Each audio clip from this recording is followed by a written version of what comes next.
Hey, what's up guys? I'm Billy with Spec Train. Welcome back to the channel. Welcome back to our Black Rifle series, where today we're going to talk about what might be thought of as an accessory, but really, in my opinion, is one of the more crucial parts of your AR-15 rifle, which is your handguard or your rail.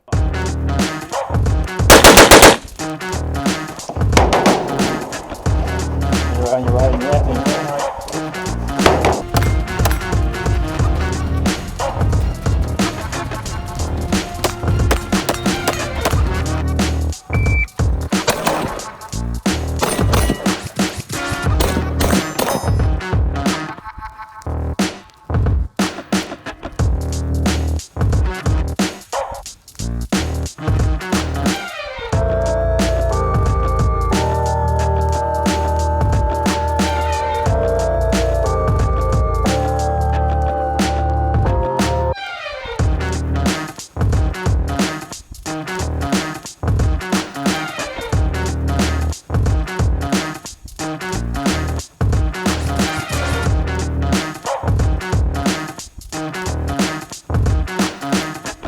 Alright guys, so a lot of times I think rails are thought of as kind of aftermarket accessories, optional upgrades that don't really matter that much. It turns out, when you really start running one of these things, that your rail is a crucial part of your AR-15 rifle system and its ability to perform at a high level.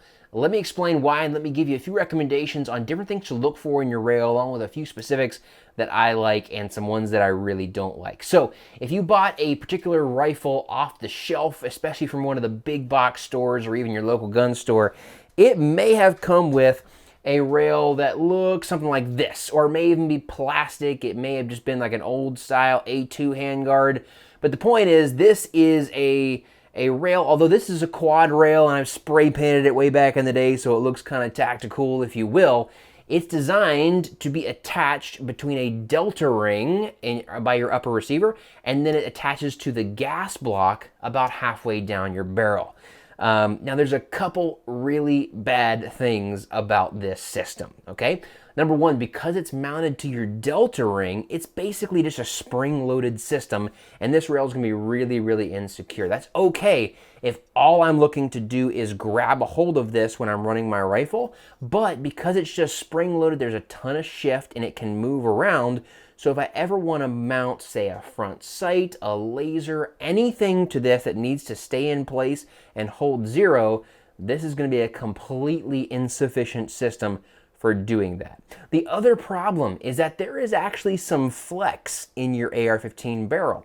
And so every time I grab my handguard or set my rifle on a barricade or any kind of rest, there's a chance that I'm flexing that barrel and actually throwing my zero off. Let me show you what I mean. Here is a Daymil Defense rifle. I've actually got a low profile Ballistic Advantage Hanson barrel in here though. And what you'll notice is, if I get my camera to focus towards the front of this rail, when I grab my barrel and I just pull on it with my finger, you can see the barrel flexing to one side of the rail. Now, of course, the lower profile your barrel is, the more flex there's gonna be in it, and the longer the barrel is, the more flex there's gonna be in it, but every single barrel has some flex in it, and when you shoot the rifle, the barrel flexes, and that's okay because it flexes in a consistent fashion, provided you don't have a rail that's mounted to the barrel and it's resting on something sometimes and not resting on that thing other times, or maybe you're grabbing that rail and pulling it back into your body the way that you should for good recoil control. Point being, anytime your barrel is resting on something like that, it can absolutely cause recoil issues. So, big takeaway, this rail, out.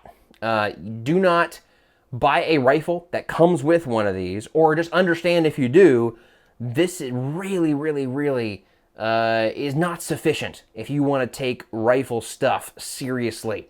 You're gonna need to upgrade this. Now the process to do that, this is not gonna be a how-to video on how to replace rails or upgrade rails. It takes a little bit of doing sometimes. It might require replacing your gas block or modifying your gas block, like with a grinder or a saw of some kind, a bandsaw. It is not for the faint of heart if you're not handy and do not know what you're doing, I would recommend having that done by a competent gunsmith, or if you do know what you're doing, then you probably kind of know what's involved.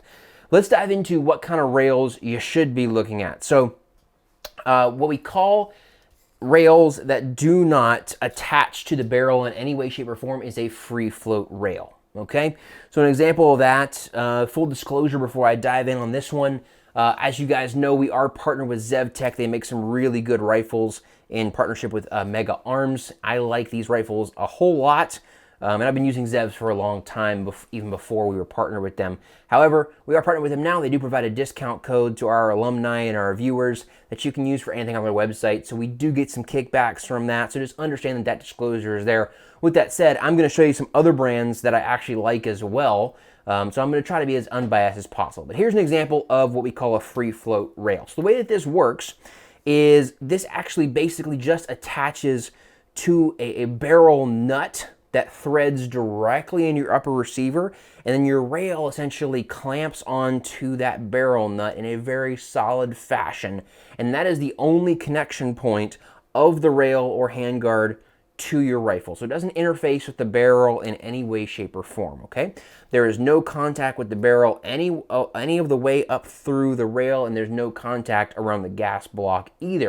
What this means is that even if I rest this rail on, a barricade or some kind of a rest, the barrel can still flex freely inside of that rail channel when I fire the rifle, so it's free to do the exact same thing every single time the rifle is fired, and that's what we're looking for, consistency, which provides accuracy, okay? Now, not all rails are made equal, which is kind of the point of this video. I'm going to give you guys some things to look for. There's a lot of different free float rails that are out there. Some of them are great, some of them are not great. The number one thing you're going to want to look for in a free float rail is that it has a locking or clamping system attaching to that barrel nut that's gonna be rock solid and is not gonna provide any shift whatsoever, even through thousands and thousands of rounds of use. There are plenty of free float rails out there that will not provide this for you. And what that's gonna mean is that if you do mount a front sight, a laser, anything that requires a zero to the rail, it's not gonna hold zero over time. And you're not gonna be able to trust that that's always there when you get to the range, or if you use it for duty or personal or home defense type use. When you need it, you're not going to be absolutely certain that zero is exactly where it's supposed to be. So I'm going to show you a few systems that do work really well. There's a bunch of good systems out there. I couldn't possibly review them all or tell you all the good ones that are out there, but I'm going to show you some of my favorites, starting off with Zev. Now, Zev makes a lot of rails, including some of the other rails from other manufacturers that are out there, right? So some of the other quality rifles that are on the market today, you're going to see rails that look pretty dang similar to Zev, and it's either because they're borrowing a design or because Zev actually makes some of the rails for those companies, okay? So just disclosure there if you've seen these rails other places. But Zev has what they call a wedge lock system, okay? And what it is in this case is there is essentially a big heavy screw that goes in the front of the attachment point here, and it works with a wedge type system that locks up into a channel of the barrel nut in a very, very secure fashion. It comes with a torque spec, which you should absolutely use, but it is a ratcheting lock system that just drives right in there and provides you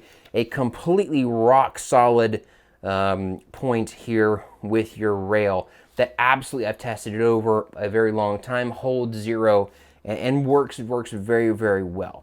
There are some other systems that I'll show you quickly. So here's an example of another rail. This one is from Aero Precision, and it uses a very similar, if you will, wedge lock system, but this one comes in from the side. This is another ratcheting system. So again, I don't know how much you're able to see on the camera here, but there's kind of a little star here in between the two wedges, and that provides the ratcheting action. As you tighten these down from the side, it's going to click into place. It's kind of auto centering.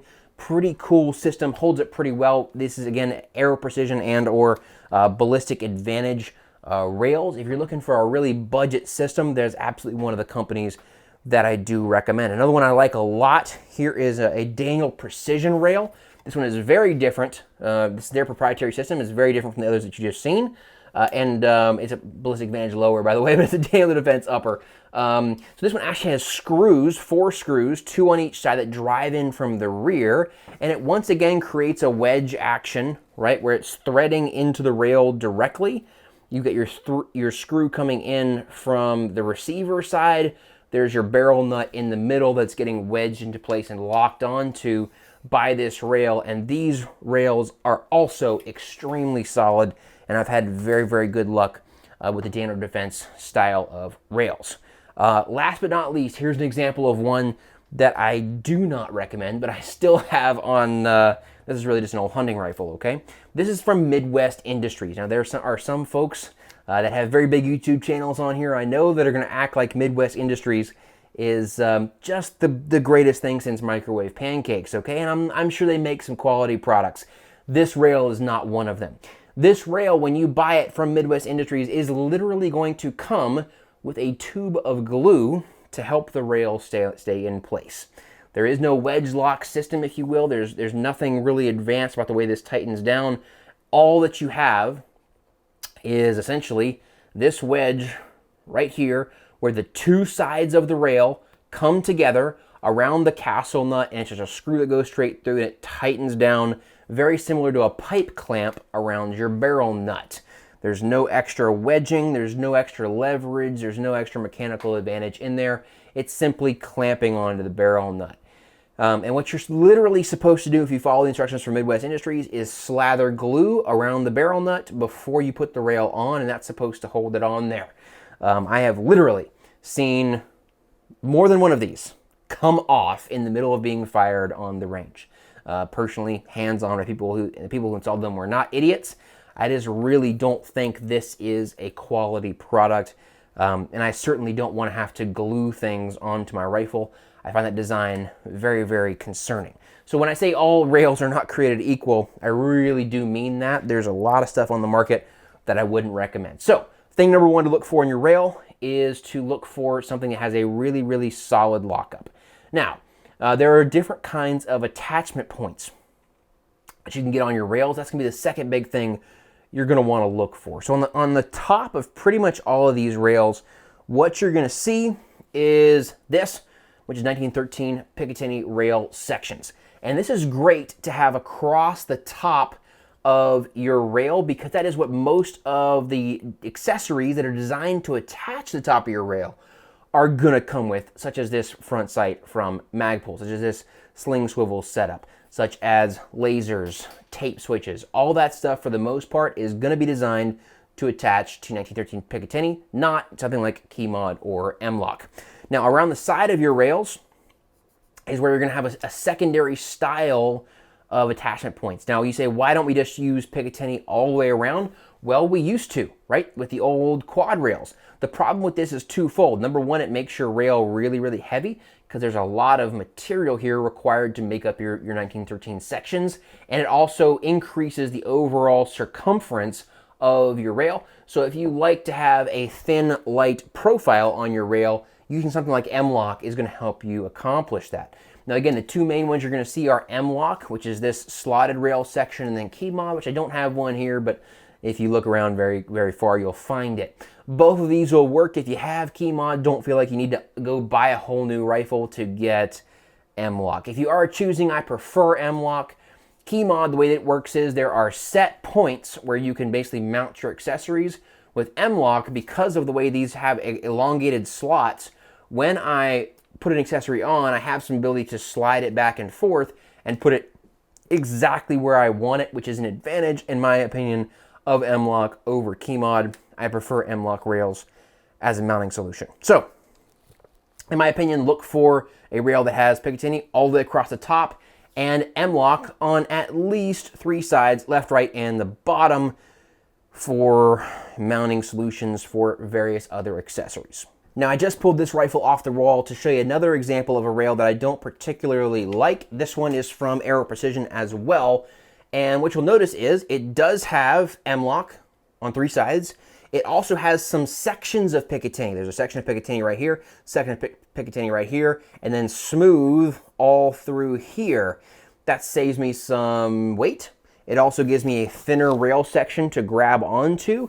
However, if I want to mount anything else up here, like a light, like a tape switch, like a laser, I am totally out of luck. I have one little section here for my front sight, and that's it. So I do not find any real advantage to taking this section of Picatinny out. Do not recommend getting that kind of a rail. Get one that has the full length of Picatinny across the top. Now, the other thing to consider is how much M-LOK or K-Mod do you really need? So for an example, this Daniel Defense rail, which again is one of my favorite rails in the market, I like this one a whole lot. This has 7 sides of M-LOK. So it not only has, left, right, and bottom, but on each of the other angles, it has rows of M-LOK as well. I really like this, and sometimes it really comes in handy to have the ability, especially for weapon lights and things up here at the front of your rifle, to be able to mount those off at an angle. When you have several things mounted up front, like a front sight and a light and a tape switch, and maybe you're getting into lasers and that kind of stuff as well, occasionally having that real estate to mount it on those off angles really comes in handy. Now, there's a couple different ways to do this. Like I said, with Daniel Defense, you get all 7 sides. Some of your cheaper, less expensive rails are just not going to give you that, right? So going back to my Aero Precision rail, again, this is a budget option. But what you're giving up is you only have left, right, and bottom M-LOK, and then they have these sort of vent slots on the off angles there, not M-LOK. I don't prefer that. What Zev came up with is a pretty cool solution. So let me grab my 16-inch rifle. So what you'll see on this rifle is that up here towards the front, let me flip it around. So obviously I have left, right, and bottom, and then up here towards the front, I have 2 sections of M-LOK mounting on the off angle as well, okay? So that if, again, this is usually towards the front, where my weapon light would go, depending on how I have it mounted and so forth. If I need to mount something that's off angle, I can do that. Then further back, they got rid of extra M-LOK back here in favor of those larger vent slots, which do 2 things for you. Number 1, it reduces a little bit of weight in the rail versus having the M-LOK slots, and provides more airflow around the gas block and earlier on in the barrel to help keep the rifle just that little bit cooler, since you really don't need the extra M-LOK towards the rear of the rifle. If you need it at all, you normally need it up front. So to me, that's a pretty cool way to find a compromise in the rifle. So that was Zev's solution that they found. So again, there's a bunch of good rails out there. I couldn't possibly mention them all, though the ones we showed you tonight that I like are especially Zev and Daniel Defense. I've run both of those personally extensively.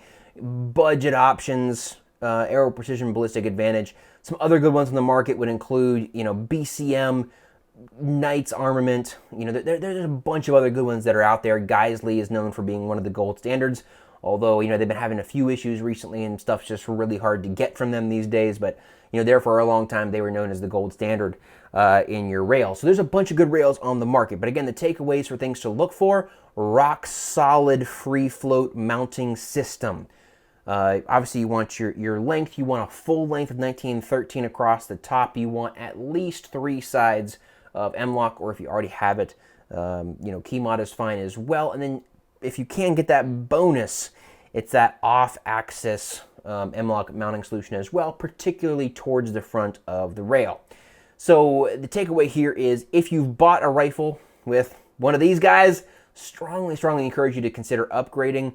If you're looking at purchasing rifles, and maybe you have more than one you're looking at that are similar price, to be honest, the rail it can be a great defining factor of what you prefer between the multiple different rifles. Oh, one of them is missing 1913 across the top. One of them has full 7-sided M-LOK, versus the other one, so on and so forth. Those can really help you pick between which rifle is going to work best for you.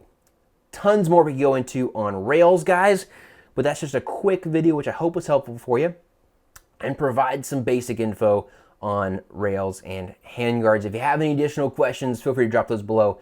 I do try to get back to as many of those as I possibly can. Thanks so much, and we'll see you in class.